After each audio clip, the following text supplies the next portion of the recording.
Bienvenue sur LinguaWire français A2. Aujourd'hui, nous avons deux histoires. Les robots en bourse en Chine et l'argent dans la musique créée par l'IA.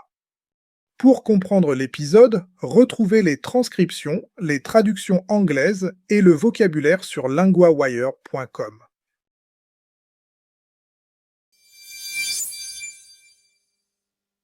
Les robots chinois font une entrée spectaculaire en bourse.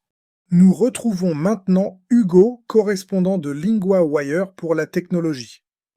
Merci Louis. Oui, le début a été très fort. Unitree, grand nom chinois de la robotique, est entré en bourse à Shanghai mercredi. Ses actions ont monté de plus de 600%. Plus de 600%, c'est énorme. Comment le titre a-t-il commencé? L'action a ouvert à 1100 yuan. Le prix d'offre était de 150,8 yuan. Le marché a montré un très fort intérêt. On voit bien l'écart. Pourquoi cette entrée en bourse compte-t-elle autant? Parce que c'est la première fois qu'un robot humanoïde est coté en Chine continentale. Et la Chine veut pousser très fort sa filière robotique. Les autorités veulent aussi rester dans la course face aux États-Unis. Donc ce n'est pas seulement une histoire d'argent. C'est aussi un signal politique et industriel. Que fabrique exactement Unitree? L'entreprise vend plusieurs types de machines. Il y a des capteurs. Il y a des bras automatiques. Il y a des robots à 4 pattes. Il y a aussi des robots qui ressemblent à des humains. Elle dit avoir livré plus de 5500 robots humanoïdes l'an dernier. Et en 2025, elle a annoncé un bénéfice net de 278 millions de yuan. Donc ce n'est pas une jeune start-up fragile. Elle gagne déjà de l'argent. Mais pourquoi les investisseurs s'intéressent-ils autant à cette entreprise? D'abord, parce que le marché des robots humanoïdes grandit vite. Ensuite, parce que ces robots coûtent souvent moins cher que certains concurrents américains. Ces robots chiens commencent à 2700 $. Un modèle américain connu coûte bien plus cher. Le prix bas peut vraiment changer la bataille. Et le grand public voit aussi ces robots, non? Oui, cette semaine, les robots d'Unitree participent aux Jeux mondiaux à Pékin. On y voit des épreuves de course. On y voit aussi du football. On y voit des tâches plus simples. Par exemple, ouvrir des boîtes ou ranger des livres. Avant cela, leurs robots avaient déjà attiré l'attention au gala télévisé du Nouvel An chinois. On comprend mieux l'effet vitrine. Une cotation comme ça peut aussi servir d'exemple pour d'autres sociétés? Oui, certains experts pensent que cette entrée en bourse peut servir d'exemple. Elle montre aussi que les investisseurs veulent peut-être miser sur les robots humanoïdes. Et pour la Chine, c'est donc un moment important dans cette course technologique.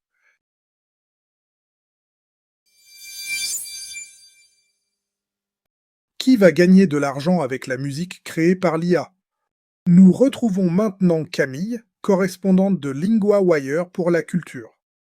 Merci Louis. Oui, la question devient très concrète. Aujourd'hui, l'IA peut créer une chanson en quelques secondes.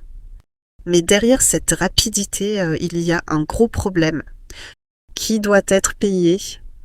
Donc la chanson arrive vite, mais l'argent pose toujours question. Quel est le vrai choc pour le monde de la musique? C'est que l'IA change une règle ancienne.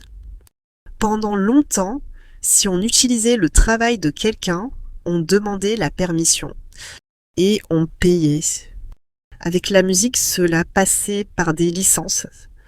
Par exemple, pour un film, une pub ou une série. Maintenant, les plateformes d'IA permettent de générer un morceau complet. Elles peuvent aussi créer les paroles et la voix. Donc la machine peut faire presque tout le travail créatif d'un coup. Et le conflit commence déjà autour des données utilisées, c'est ça. Oui, une partie du débat porte sur ce que les modèles ont appris. On ne sait pas toujours très bien quelles chansons ont servi à l'entraînement. Des artistes et des chercheurs disent que ce manque de transparence complique les choses. Je vois. Sans ces informations, il est plus dur de défendre ses droits. Et des artistes retrouvent vraiment leur travail dans ces jeux de données? Oui, selon un journaliste, certains musiciens ont reconnu leurs œuvres. Cela a surpris beaucoup d'artistes. Le journaliste dit aussi que des entreprises présentent l'IA comme presque magique. Mais, selon lui, elles prennent souvent le travail de beaucoup de monde. Puis elles le réorganisent. Cette image est forte et elle résume bien le malaise. Et la question de l'argent devient encore plus dure ensuite? Oui, parce qu'un modèle peut apprendre grâce à des millions de chansons. Alors, si ce modèle crée ensuite des morceaux qui rapportent, qui reçoit quoi? Les auteurs, la plateforme d'IA ou les utilisateurs, c'est le cœur de la bataille économique. Et il y a déjà un effet sur les musiciens humains? Oui, certains disent que des morceaux créés par IA prennent déjà des revenus. Sur les plateformes de streaming, tout va dans le même grand pot. Puis l'argent est partagé entre énormément de titres. Si des milliers de chansons IA arrivent encore, la part des humains peut diminuer. Donc plus de musique ne veut pas forcément dire plus d'argent pour tous. Ce n'est pas seulement une affaire de technologie, mais aussi de règles. Exactement. C'est pour cela que certains demandent de nouvelles lois. Ils veulent que les modèles d'IA demandent l'autorisation avant d'utiliser des chansons. Ils veulent aussi payer les créateurs quand leur travail sert à entraîner ces systèmes.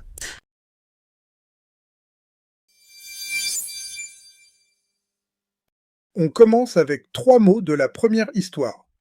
Le premier mot est l'action, au féminin. Cela veut dire qu'une entreprise vend une partie de son capital en bourse.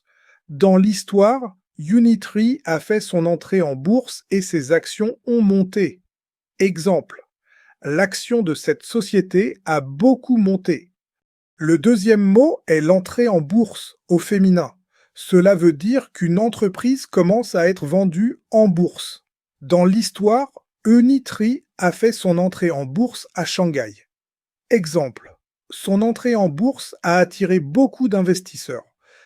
Le troisième mot est le bénéfice, au masculin. Cela veut dire l'argent qui reste après les dépenses. Dans l'histoire, Unitree a annoncé un bénéfice net en 2025.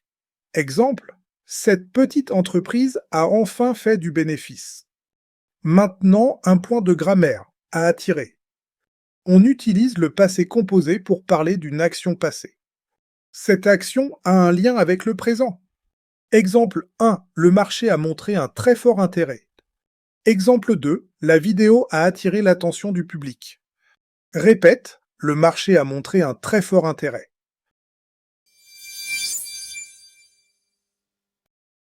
LinguaWire isn't only a podcast. Every day, the lead story becomes a personal language lesson in your classroom. Each lesson covers reading, vocabulary, grammar, writing, and listening, all built from today's real news story. Start today on linguawire.com.